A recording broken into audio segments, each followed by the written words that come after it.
Hey guys, it's Paul once again with another video. It's been a long time and I haven't done reviews in a very long time, I'm very sorry to say. I've been really busy at the video store scanning videos, and if you look at the site, there's almost 1,000 video scans from the video store on there. And that's not including the 200 or 300 that I haven't put up there yet, because it's pretty time consuming punching all that stuff into the database.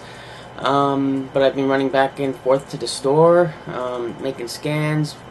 Now I'm at the store 2 times a week, or 2 or 3, and I spend each time there like 5 hours. The other day I spent probably 8 hours there, just with my friends scanning videos like a maniac.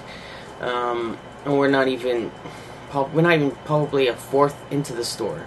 This video is about scanning videos, VHS covers. A lot of people came to me and said that they wanted to submit some videos to the database, which is totally awesome and cool, but a lot of people just don't know where to start. They don't have a scanner, or they don't know what kind of scanner to get, or they just are not familiar with the process of scanning videos. So I'm just going to go through it a little bit. I'm going to show you what kind of scanner I have. To start off, I'll just show you my scanner. Here it is. It's a nice flatbed scanner, just to give you a size and how thin it is. This is a great scanner. I actually decorated with all those vinyl stickers I have there. This is a Scan Lide 200. Awesome scanner for a few reasons. It's thin. It's not one of those bulky 3-in-1 printers. Can't bring that to the video store, right? It scans very well, and it's light. I actually put this in the same laptop bag with the laptop I bring to the video store. These both fit in the laptop bag, which is great. Perfect. I have another one, an updated model, that I keep in my car as a backup in case something wrong happens with this one at the video store. But this one has been such a trooper lately.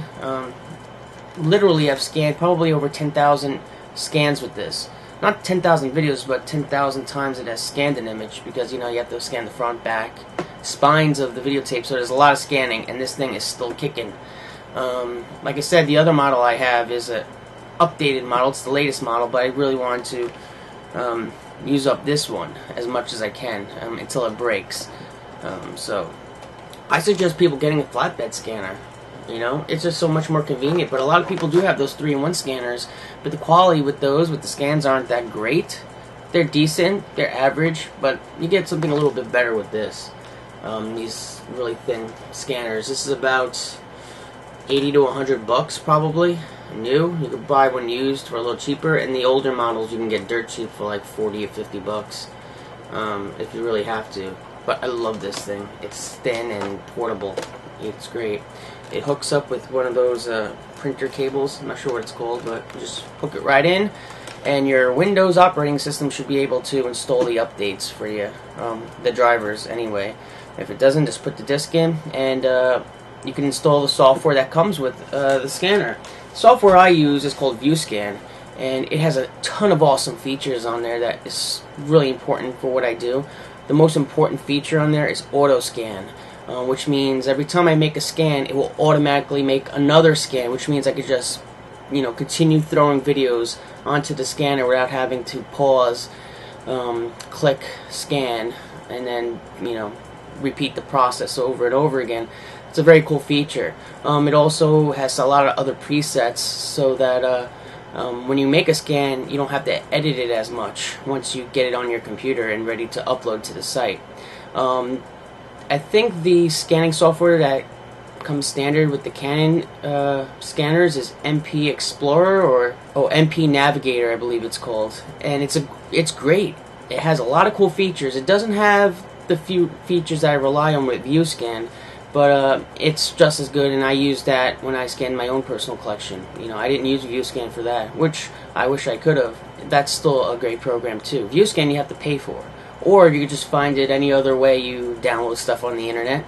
But yeah, that's the program I suggest using. But you could also use MP Navigator that comes with Canon. Now what you want to do when you're about to scan these videos is, well, first let me say that a lot of people think it's quicker to just take 2 videos, put them on the glass, and scan 2 at a time, and then flip them over and scan 2 at a time again for the back.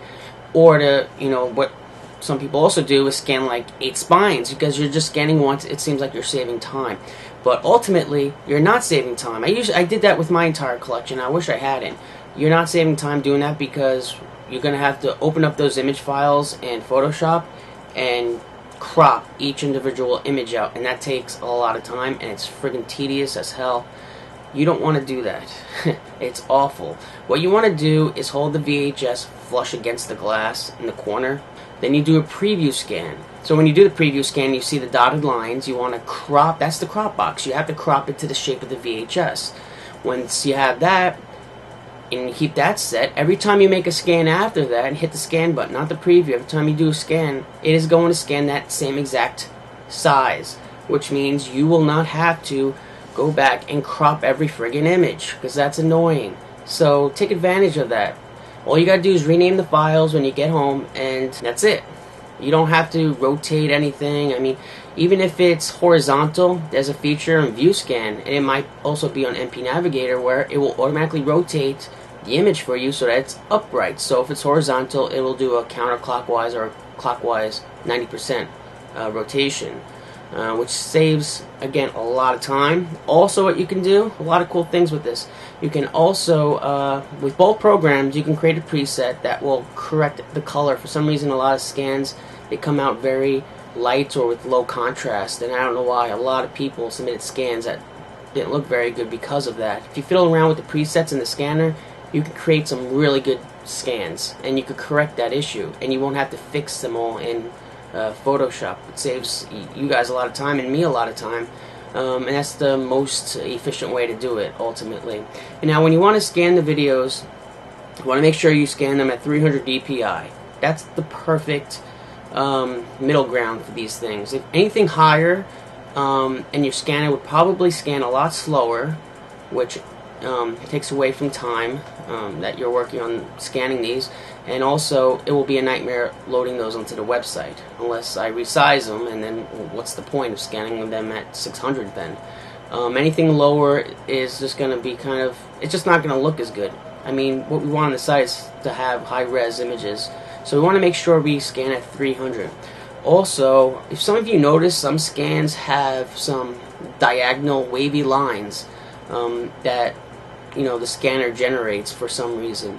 I forgot what that's called, but you might have noticed that on a lot of scans. And the best way to fix that is something called Descreen. Descreen is a feature on whatever software you're using to scan. MP Navigator has it as well. View Scan, of course, has it. And it does something to compensate for those lines. It doesn't always work, but a lot of times it does remove those awful lines. So you want to make sure that's on.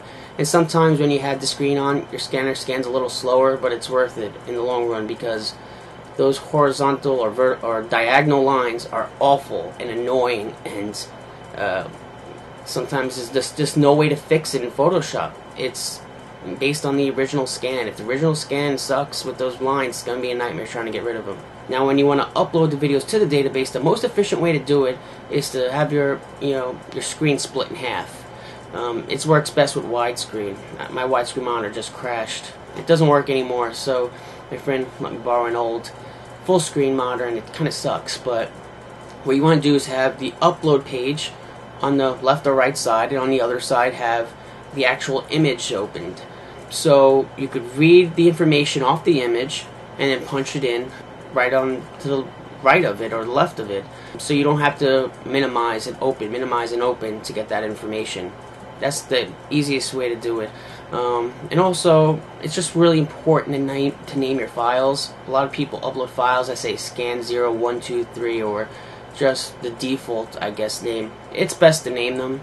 I mean, at least for me, I'm dealing with tens of thousands of scans, and I would never be able to sort through them if I didn't have them named.